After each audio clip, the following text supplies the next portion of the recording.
Ya, kali ini kita sudah tersambung dengan Mbak Hamidah. Mbak Hamidah, halo. Assalamualaikum.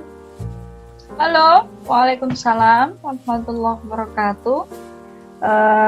Gini Mbak Hamidah, kali ini saya mau ngulik-ngulik nih usaha apa aja nih yang dimiliki sama Mbak Hamidah. Kira-kira boleh deh Mbak Hamidah perkenalan dulu gimana, siapa gitu. Ya, terima kasih. Nama saya Hamidatul Amalia, biasanya dipanggil Hamidah. Saya saat ini di mahasiswa Universitas Airlangga semester 7. Saya asalnya dari Gresik. Oh gitu.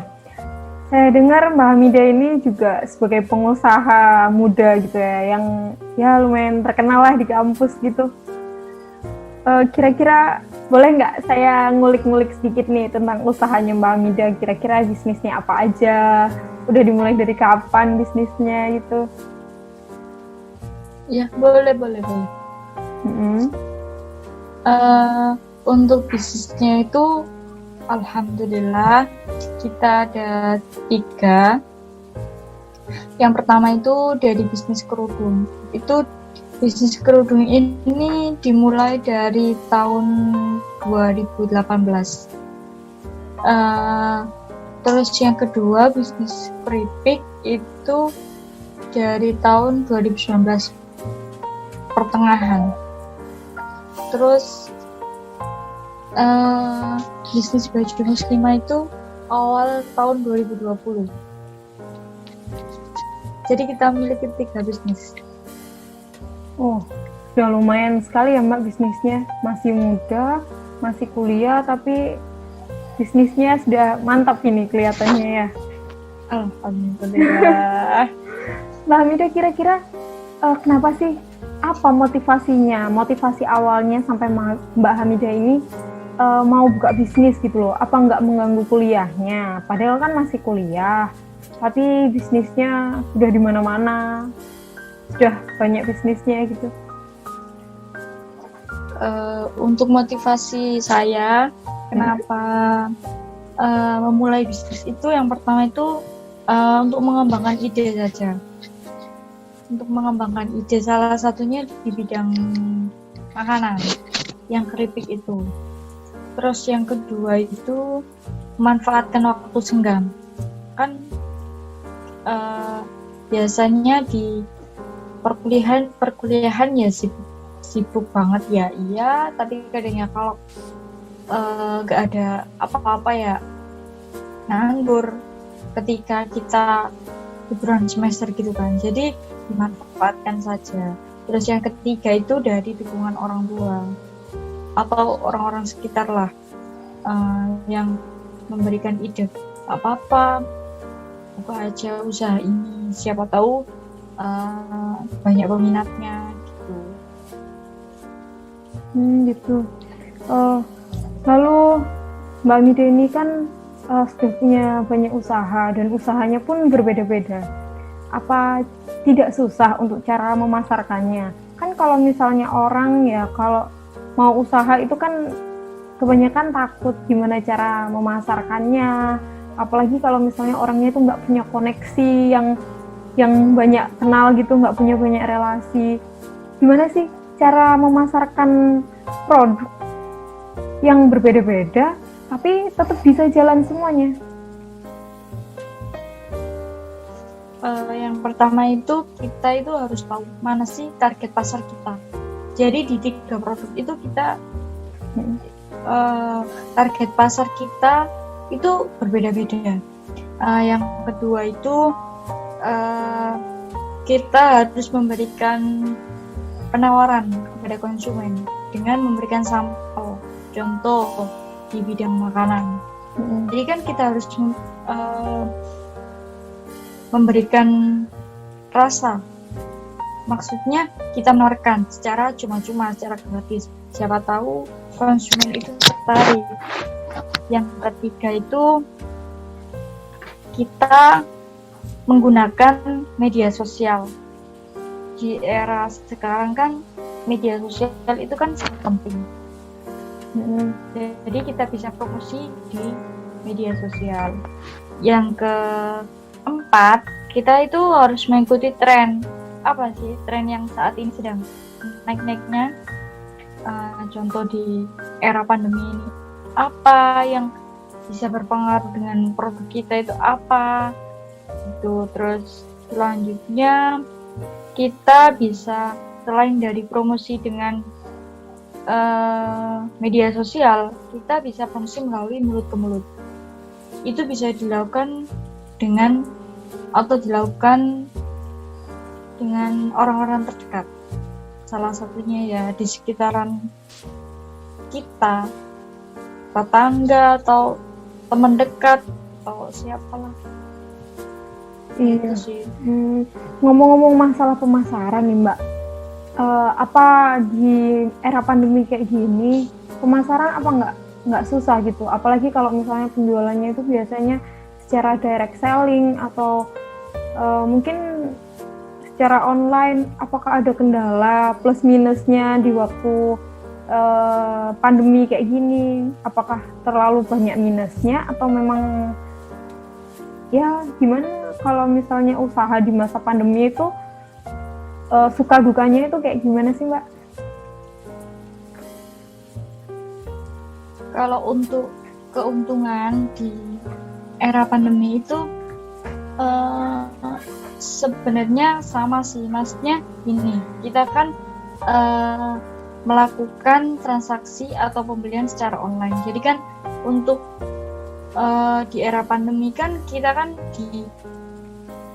dianjurkan untuk tidak bertatap muka secara langsung. Jadi kita bisa melakukan pembelian secara online.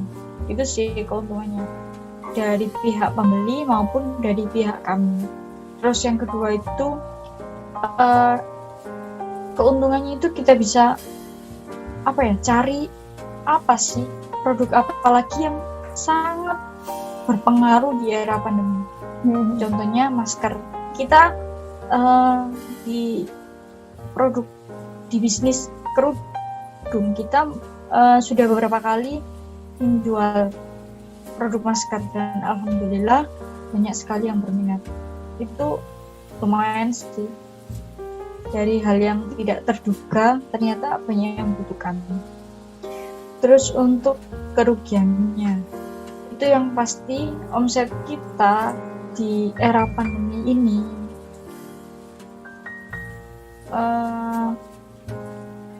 sedikit dari sebelum adanya era pandemi.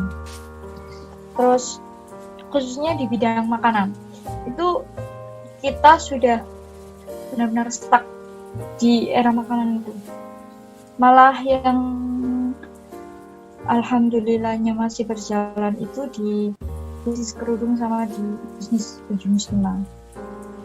Terus kerugiannya yang lain itu semakin lama konsumen itu hilang. Maksudnya nggak repeat order gitu. Karena kan kita tahu pendapatan mereka itu di era pandemi ini kan semakin kurang. Nggak ada pekerjaan. Ya ada juga yang di PHK kan, mereka tidak memikirkan sebuah keinginan, lebih memikirkan kebutuhan apa sih yang paling mendesak untuk saat ini. Jadi semakin lama konsumen itu ya nggak ada, berkurang malah. Itu sih. Banyak sekali ya cobaannya waktu pandemi ini, apalagi untuk pengusaha-pengusaha yang penghasilannya dari konsumen gitu ya.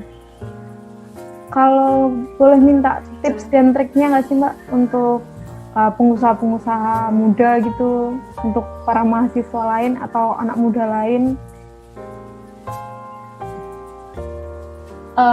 Untuk tipsnya itu yang pertama, kita itu harus tahu kondisi keuangan bisnis kita itu seperti apa. Salah satunya itu aset. Aset kita itu seberapa besar sih, sama seberapa lama untuk bisa bertahan untuk bisnis kita ke depannya. Yang kedua itu kita coba buat bisnis plan yang baru. Salah satunya kita itu bisa mengubah gimana sih strategi pemasaran yang cocok, terus gimana strategi distribusinya, strategi mengatur keuangan kita, salah satunya untuk pengeluaran, meminimalisir pengeluaran tapi bisa menghasilkan banyak pemasukan. Terus yang ketiga itu kita harus bisa berinovasi.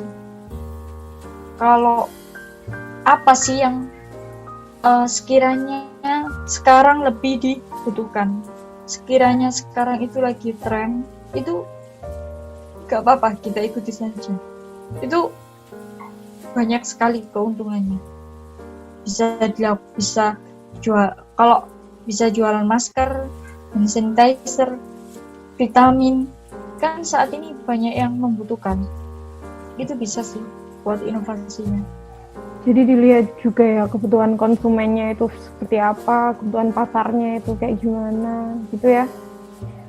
Perlu market test ya kalau misalnya di usaha itu. Iya, harus tahu.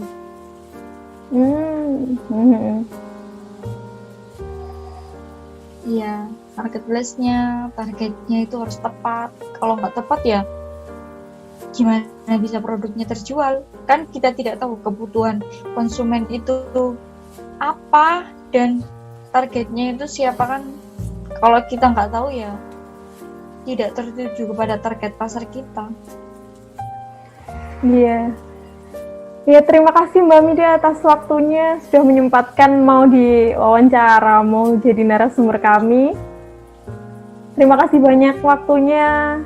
Alhamdulillah. Ya. Iya, sama-sama. Ya, terima kasih. Assalamualaikum Mbak Mida. Semoga usahanya sukses. Waalaikumsalam warahmatullahi wabarakatuh. Terima kasih.